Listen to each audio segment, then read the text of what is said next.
कि CSIR net के जून 2013 के CSIR नेट के सॉलिड स्टेट के क्वेश्चंस जो हमारी प्रीवियस ईयर की सीरीज चल रही है उसी में आज हम जून 2013 के प्रीवियस ईयर के क्वेश्चंस कराने जा रहे हैं। तो आज का हमारा जो क्वेश्चन है, पहला क्वेश्चन है वो ये है कि the coordination for the atoms in BCC unit cell. हमारे पास कोऑर्डिनेट दिए हुए हैं कौन से? ए ऑप्शन में हमारे पास दिया है 0 0 0 और हमारे पास 1/2, एक ब्रैकेट में 1/2 0 और 0, ये हमारे पास दिए हैं। बी ऑप्शन, सी ऑप्शन और डी ऑप्शन ये हमारे पास दिए हैं। बी ऑप्शन में हमें दिया है 0 0 0, आपके पास में 1/2 1/2 एंड 1/2। सी ऑप्शन में हमें गिवन है क्या, हमारे पास जो डेटा है वो है आपके पास में 0 0 0 एंड 0 1/2 एंड 0, ये आपके पास में सी ऑप्शन में डेटा गिवन है। और डी ऑप्शन में आपके पास दिया है यहाँ पर 0 0 0 और यहाँ पर 0 0 एंड 1/2, ये आपके पास में ऑप्शन दिए हैं। क्वेश्चन एक बार फिर पढ़ देता हूं मैं कि the coordinate for the atom in BCC unit cell. So simple question है, पहले उस समय बड़ा आसान तरीके का सिंपल क्वेश्चन आया करता था, अब थोड़ा मुश्किल है थोड़ा सा, मगर मैंने अब तक सारे क्वेश्चन करा चुका हूं मैं 2019 से लेकर के मैं अब 2013 पर आ गया हूं। ये मेरे पास एक BCC यूनिट सेल है, मैं इसको देखिए आप, इस पर कोऑर्डिनेट पूछा हुआ है, यहाँ पर कोऑर्डिनेट पूछा हुआ है। जो यहाँ पर z की वैल्यू इसके लिए होती है वो आप पहले से जानते हैं 1/8 इंटू 8 प्लस 1, तो यानी कि 1 + 1 = 2 हुआ करती है।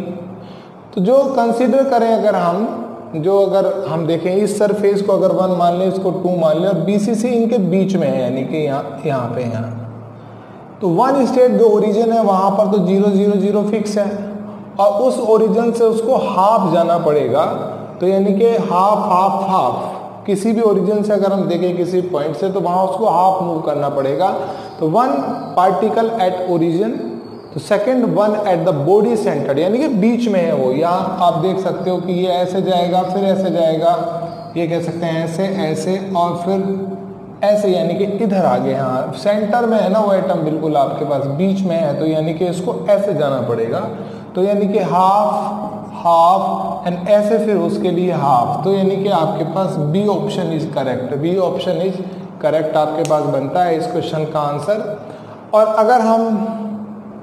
अगर हम बात करते हैं यहाँ पर आज के सेकंड क्वेश्चन की बात करते हैं हम, यहाँ पर सेकंड क्वेश्चन की बात कर लेते हैं हम यहाँ पर कि द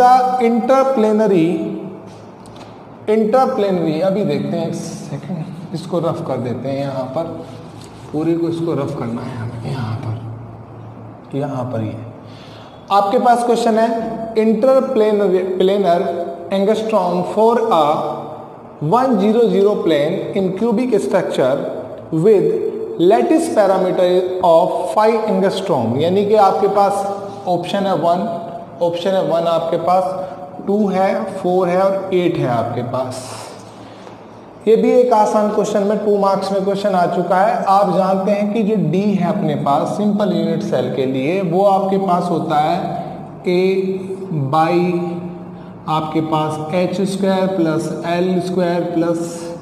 h² + l² + k², ये वैल्यू है। हर बार इसी से क्वेश्चन जरूर आता है एक क्वेश्चन, तो हम इस पर भी डिस्कस कर रहे हैं आज ये किस तरीके का हमारे पास क्वेश्चन है। तो हमारे पास 1 0 0 ये आपके पास जो आपके पास वैल्यू दी है हम यहाँ पर, ये HKL की वैल्यू है, HKL की वैल्यू आपके पास यहाँ पर गिवन है। तो आप यहाँ सिंपल सी बात कर सकते हो सिंपल तरीके से, A की वैल्यू पहले से आपके पास गिवन है 4, तो यहाँ पर रखें 4, आपके पास यहाँ हो गया 1² + 0² + 0² आपके पास यहाँ पर, तो आपका 4/1² 1, तो D की जो वैल्यू आपके पास आएगी वो आएगी 4, क्या आएगी 4। तो option number C is correct, option number C is correct. इस क्वेश्चन में आप देखेंगे ऑप्शन सी इज करेक्ट आपके पास आंसर है यहाँ पर।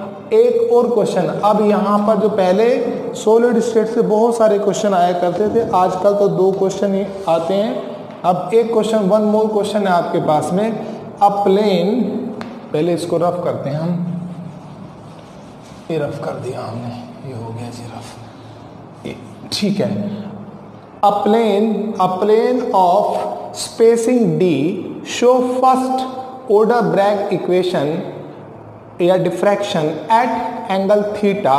अ प्लेन ऑफ स्पेसिंग 2D, आपके पास वैल्यू दी है ब्रैग डिफ्रैक्शन की 2 थीटा, यहाँ पर 2 थीटा आपके पास वैल्यू दी है, आपके पास θ/2 दी है, यहाँ पर θ/2 आपके पास वैल्यू है, या आपके पास यहाँ पर एक वैल्यू दी है sin -1 यहाँ पर ब्रैकेट में आपके पास वैल्यू गिवन है, यहाँ पर sin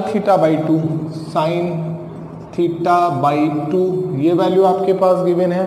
और डी ऑप्शन दिया है आपके पास यहाँ पर sin -1 आपके पास sin 2θ/2 ये वैल्यू आपके पास यहाँ पर गिवन है आपके पास। इस क्वेश्चन को देखते हैं, उतना मुश्किल क्वेश्चन नहीं है। ब्रैग इक्वेशन आप जानते हैं क्या होता है Bragg equation, 2D sin θ equal to n lambda, ये हमारे पास होता है। क्योंकि फर्स्ट ऑर्डर की बात कर रहे हैं तो यहाँ पर n की वैल्यू 1 है आपके पास में, तो 2D sin θ equal to lambda, n की वैल्यू 1 आ गई आपके पास, यहाँ पर n की वैल्यू आपके पास 1 आ गई, क्योंकि फर्स्ट ऑर्डर की बात कर रहा है। फर्स्ट ऑर्डर में n की वैल्यू 1 है आपके पास में, ये आपके पास बन गया। और यहाँ से अगर हम d निकालना चाहें, फाइंड आउट करना चाहें, तो आपके पास क्या आएगा, लैम्डा अपॉन आपके पास 2 sin θ, ये आपके पास वैल्यू आपके पास आई।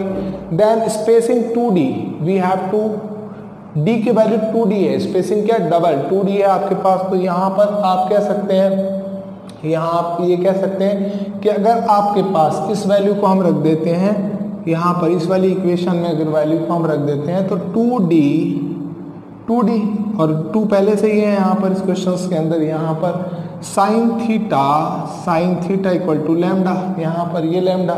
अगर आप यहाँ से sin θ निकालना चाहते हैं तो sin θ इक्वल टू 2 यानी कि 4D अपॉन लैम्डा अपॉन, ये तो लैम्डा अपॉन 4D हो जाएगा ना, लैम्डा अपॉन 4D। यहाँ से अगर आप sin θ यहाँ पर निकालना चाहते हैं तो सिंपल सी बात है आपके पास, आप यहाँ पर ये कह सकते हैं कि अगर आप यहाँ sin θ की वैल्यू को और सिंप्लीफाई तरीके से करें तो लैम्डा अपॉन 4 λ/2 sin θ, λ/2 sin θ, ये आप इसको और यहाँ पर और सिंप्लीफाई कर सकते हैं यहाँ पर।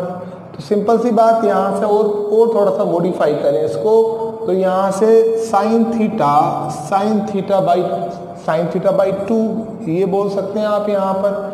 अगर आप यहाँ से थीटा फाइंड करना चाहते हैं तो आपके पास क्या हो जाएगा, theta equal to sine inverse -1 और आपके पास sin θ/2, तो ये सिंपल सा एक क्वेश्चन आपके पास आया। और थीटा की वैल्यू अपने पास जो गिवन है यहाँ पर, ये option C is a correct answer. इस क्वेश्चन का ऑप्शन सी आप देखेंगे करेक्ट आंसर है। ये अपने पास 2013 जून के ये 3 बेसिकली क्वेश्चन हमसे पूछे गए हैं। आई होप आपको समझ आए होंगे। इसके बाद हम यहाँ पर 2012 यानी कि दिसंबर 2012 की बात करेंगे। Thank you very much.